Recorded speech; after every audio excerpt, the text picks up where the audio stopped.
Good evening, students. Welcome to all of you in my new YouTube channel, Physics Charger.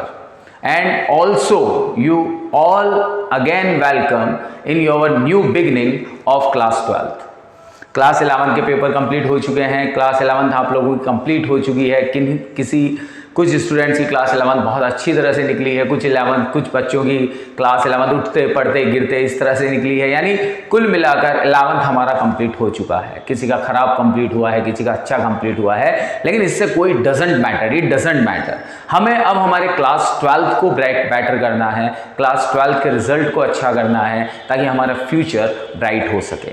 और इसके लिए सबसे ज़्यादा जो इम्पॉर्टेंट थिंग है वो है हमें हमारे कॉन्सेप्ट्स को डेवलप करना।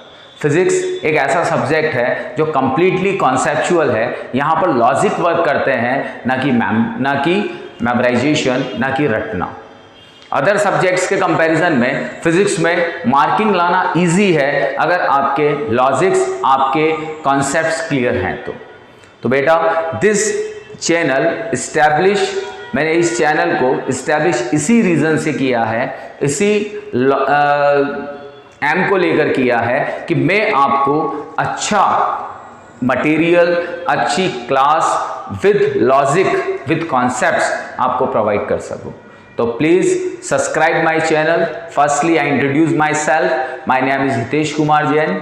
आई am a physics lecturer and I completed my MSc MPhil from Rajasthan university. तो इस जर्नी के फर्स्ट स्टेप में मैं आप सबका अगेन एंड अगेन वेलकम करता हूं और आप सभी से रिक्वेस्ट है कि प्लीज़ मेरे चैनल को सब्सक्राइब करें। और अगर आपको मेरा ये कंटेंट, मेरा ये वीडियो पसंद आता है तो प्लीज़ इसे लाइक करें, शेयर करें। Thank you. तो अब हम हमारी जर्नी को स्टार्ट करते हैं और जर्नी को स्टार्ट करने से पहले हम कुछ बेसिक बातें जो क्लास 12 से रिलेटेड हैं, उन बेसिक कॉन्सेप्ट्स, बेसिक बातों को थोड़ा जान लेते हैं। तो स्टार्ट करते हैं बेटा our new journey of class 12 with physics charger. तो our first chapter, this is electric charge and field. Electric charge and field से पहले हम एक फिजिक्स की ब्रांच की बात करते हैं, and the branch of physics is electromagnetism.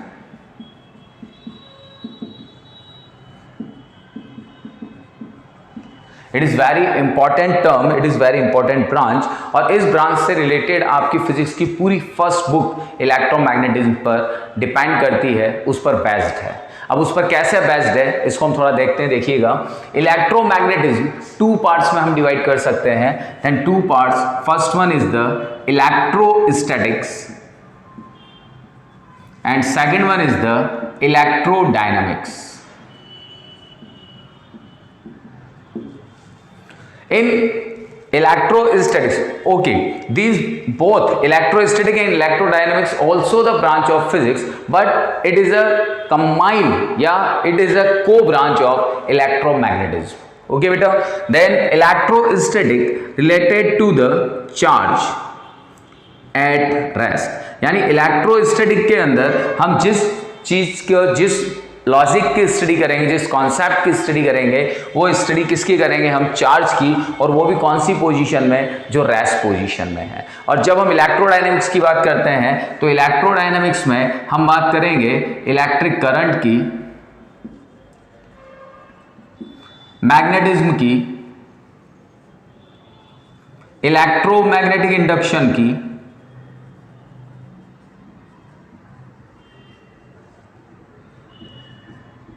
and alternating current की। तो all are your chapters in physics first, so the physics first is completely based on the electromagnetism. Okay, so now this electromagnetism are more important for you for your first book. Now we start our chapter 1, electric charge and field, and this chapter electric charge and field is based on the electrostatics. This chapter is based on the electrostatics.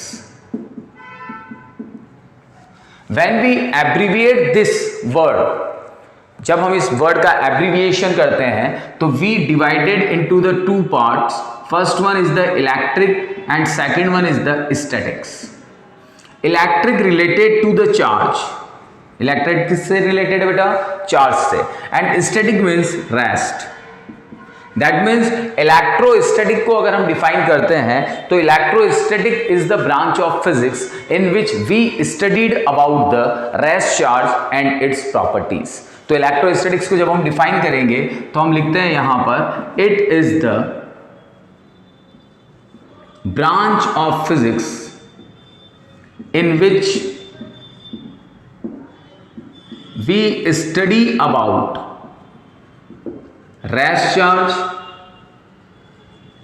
and its properties। तो this is your electrostatics. तो electrostatics branch of physics है जिसमें हम किसकी study कर रहे हैं? Rest charge की, और साथ ही साथ उन रेस्ट चार्ज की प्रॉपर्टीज की। अब एक वर्ड यहां से निकल के आता है रेस्ट चार्ज, और उस रेस्ट चार्ज से पहले हम डिस्कस करते हैं चार्ज पे। तो बेटा चार्ज के अंदर हम लोगों ने प्रीवियस क्लासेस में बहुत कुछ पढ़ा है। बेसिकली 9th और 10th के अंदर स्टूडेंट्स चार्ज को सिर्फ इतना सा जानते हैं कि charge have two types, positive and negative. But what is the actual definition of charge? हम चार्ज को कैसे डिफाइन करें? अगर हमसे पूछ लिया जाए कि चार्ज की एक्चुअल डेफिनेशन क्या है, तो चार्ज की एक्चुअल डेफिनेशन को डिफाइन करने के लिए मैं आपको एक बहुत इजी सा एग्जांपल बताता हूं, जिस एग्जांपल से आप लोग चार्ज की डेफिनेशन को आसानी से समझ सकते हैं। देखिएगा, हम टू रेफरेंस में चार्ज को समझ सकते हैं। फर्स्ट रेफरेंस में चार्ज का लेता हूं when the charge is in rest position. जब चार्ज कैसी पोजीशन में होगा? रेस्ट पोजीशन में। अब suppose we have a charge Q, okay, and another charge Q not situated at this point.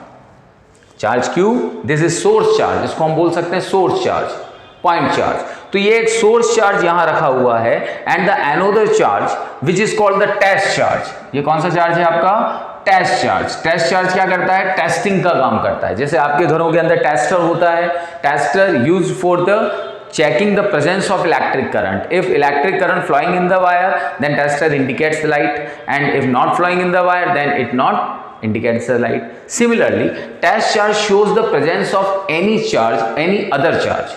Okay, so now we take a point charge and a test charge.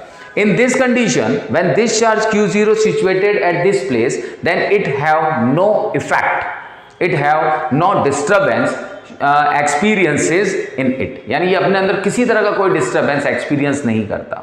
But when this test charge moving towards the source charge, लेकिन जैसे जैसे ये test charge इस source charge की तरफ move करता जाता है, वैसे वैसे एक पर्टिकुलर पॉइंट पर पहुंचते ही इसके ऊपर एक फोर्स वर्क करना स्टार्ट कर देता है। अब इस फोर्स को हम रिपल्सिव फोर्स भी कह सकते हैं और इसे हम अट्रैक्टिव फोर्स भी कह सकते हैं, depending on the nature of point charge या source charge, because the test charge is always positive. Test charge की नेचर कैसी होती है बेटा? It is always positive. ये एक इमेजिनरी चार्ज है, ये एक इमेजिनरी चार्ज है, ये पॉजिटिव चार्ज है और एक यूनिट मैग्नीट्यूड चार्ज है। तो ये एक इमेजिनरी चार्ज है, so it is always positive. And if point charge is also positive, then positive positive को रिपेल कर देगा, और if this is negative then ये अट्रैक्ट कर लेगा। लेकिन ये सब कब होगा? जब ये टेस्ट चार्ज किसी एक पर्टिकुलर डिस्टेंस पर आकर रुक जाएगा, पहुंच जाएगा, रीच कर जाएगा। अब क्वेश्चन माइंड में ये आता है कि जब तक टेस्ट चार्ज अपनी इनिशियल पोजीशन में था तब तक तो इसके ऊपर कोई इंपैक्ट नहीं आ रहा था, लेकिन जैसे ही ये अपनी इनिशियल पोजीशन को छोड़कर एक पर्टिकुलर प्लेस तक आता है तो उस कंडीशन में यहां पर इसके ऊपर फोर्स वर्क करना स्टार्ट कर देता है। तो ऐसा क्या हुआ कि यहां पर टेस्ट चार्ज के ऊपर फोर्स वर्क करना स्टार्ट हो गया? तो जब हम इसकी स्टडी करते हैं तो हम ये देखते हैं कि हर रेस्ट चार्ज क्या करता है? Every rest charge creates an imaginary field surrounded it, imaginary and invisible, जो हमें दिखाई नहीं देता। तो creates an imaginary and invisible field surrounded it, in which when we enters the another test charge then it experiences a force on it. तो उस condition में ये चार्ज अपने ऊपर एक फोर्स एक्सपीरियंस करता है। कब? जब वो इस फील्ड के अंदर एंटर करेगा। तो इस फील्ड को हम नाम देते हैं electric field. This is called the electric field. तो कहने का मतलब ये हो गया कि अगर चार्ज रेस्ट पोजीशन में है तो every rest charge creates an imaginary and invisible field which is called the electric field. Got it बेटा? तो पहली जो इसकी एजम्पशन थी कि अगर चार्ज की पोजीशन में रेस्ट रखता हूं then I have a electric field. Okay, now another experiment, we have a nail, okay, and wrap a conducting wire on it. Now connect these two ends of nail with a battery and key K. When we on this key, then current flows in this nail. Now we take some piece of all pins and take near these all pins to the nail. We know that the all pins are a magnetic material. All pins क्या है? Magnetic material because it is made by the iron and iron is a magnetic material. And magnetic material की property क्या होती है कि ये magnet की तरफ अट्रैक्ट होता है। तो यहाँ पर जो ये ऑल पिन्स हैं, ये ऑल पिन्स इस नैल की तरफ अट्रैक्ट होना स्टार्ट कर देती है। कब? जब आप इसके अंदर करंट फ्लो करना स्टार्ट करते हैं। तो when we flow the current in this nail, then we see that these all pins are attracted towards the nail. Okay? इसका मतलब ये हो गया कि ऑल पिन्स मैग्नेटिक मटेरियल है, ये नैल की तरफ अट्रैक्ट कर रहे हैं, इसका मतलब नैल मैग्नेट की तरफ बिहेव कर रहा है। ओके, अब हम क्या करते हैं, यहां से करंट को ऑफ कर देते हैं, की को ओपन कर देते हैं। जैसे ही हम की को ओपन करते हैं देन करंट फ्लो होना बंद हो जाता है, करंट स्टॉप हो जाता है and these all pins are drop one by one in a few moment. थोड़े से टाइम में ही ये all pins one by one करके ड्रॉप होना स्टार्ट हो जाते हैं। दैट मीन्स अब यहां से हम ये कंक्लूजन निकालते हैं कि these nail lost its magnetic properties. वापस we close the key, then again we take all pins near to it, then these all pins are attracted towards the nail. तो इसका मतलब ये हो गया कि जब इसके अंदर करंट फ्लो होगा तो ये जो nail है ये एक मैग्नेट की तरह बिहेव करेगा। किसकी तरह बिहेव करेगा?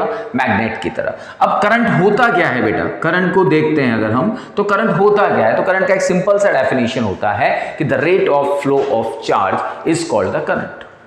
तो rate of flow of charge is called the current. That means the charge जो है वो आपका कौन सी कंडीशन में है? यहां पर मोशन में है, और अगर चार्ज मोशन में है तो मोशन में वो कौन सा बिहेवियर शो कर रहा है? मैग्नेटिक बिहेवियर शो कर रहा है।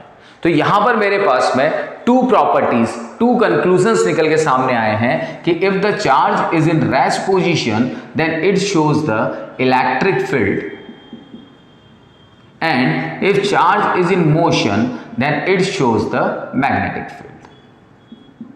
तो आई थिंक आप लोगों को बहुत अच्छी तरह से समझ में आ गया होगा कि चार्ज अगर रेस्ट पोजीशन में होता है तो किस तरह से इलेक्ट्रिक फील्ड क्रिएट करता है, और चार्ज अगर मोशन में होता है तो किस तरह से मैग्नेटिक फील्ड क्रिएट करता है। तो अब यहाँ से हमारे लिए बहुत सिंपल हो जाता है चार्ज की डेफिनेशन को बनाना। तो देखिएगा बेटा, चार्ज की डेफिनेशन हम इस प्लेस से कैसे बनाते हैं। How we define the charge?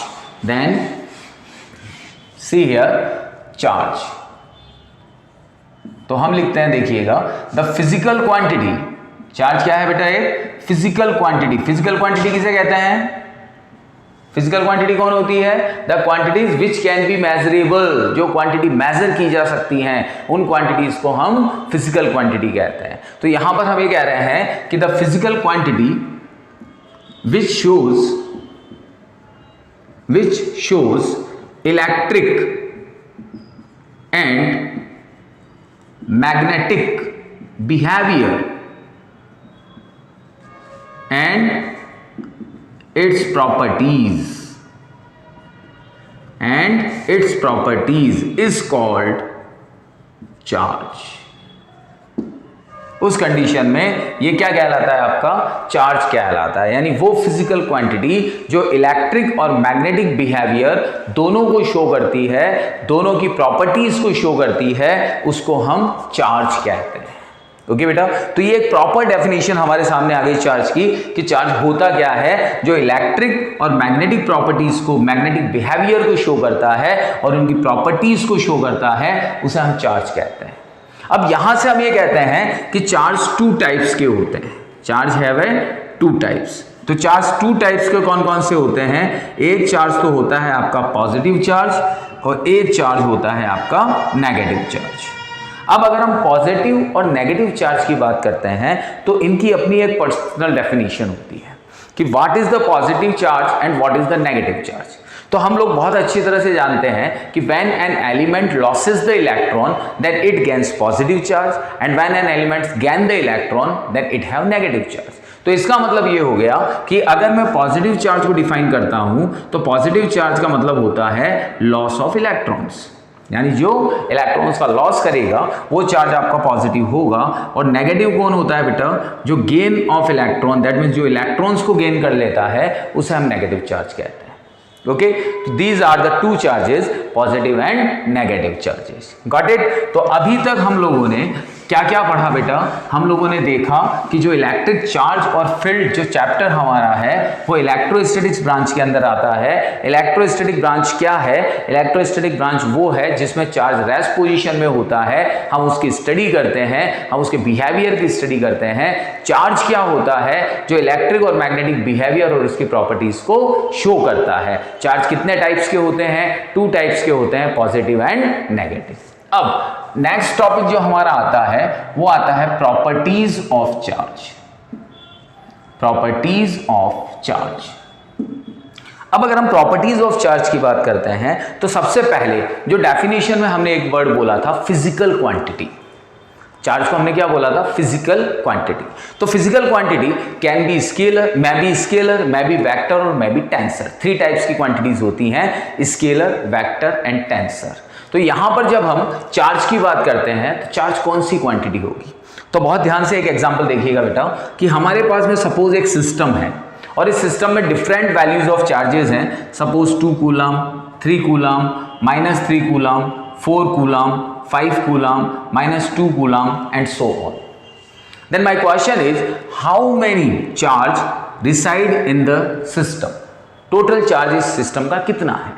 तो हम क्या करेंगे, जितना पॉजिटिव नंबर चार्ज है उस चार्ज को ऐड कर लेंगे।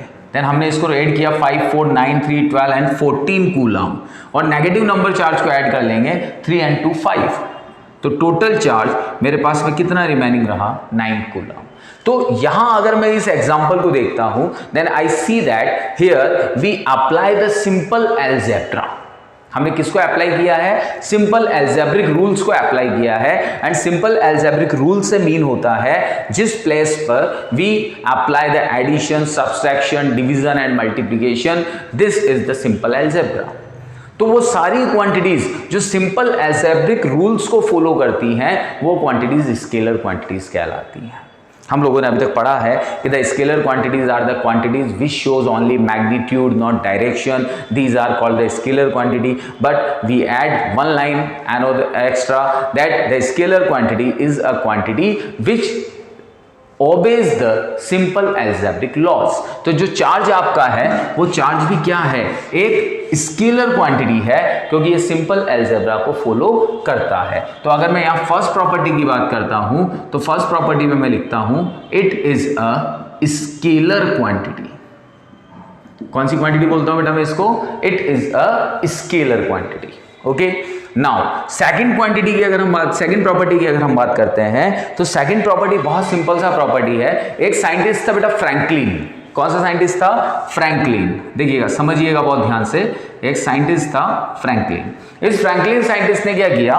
पहले एक ग्लास रोड लिया और इस ग्लास रोड को सिल्क क्लॉथ से, ये तो है आपकी ग्लास रोड और ये है आपका सिल्क क्लॉथ, इस ग्लास रोड को उसने सिल्क क्लॉथ से रब किया। एंड सिल्क क्लॉथ से रब करने के बाद में एक दूसरी ग्लास रोड उसने ली और इस दूसरी ग्लास रोड को भी उसने सिल्क क्लॉथ से रब किया। ठीक है, और जब उन दोनों ग्लास रोड को एक दूसरे के पास में लेकर आया तो उसने देखा कि these glass rod shows the repulsion, ये ग्लास रोड क्या शो करने लगी, रिपल्सन।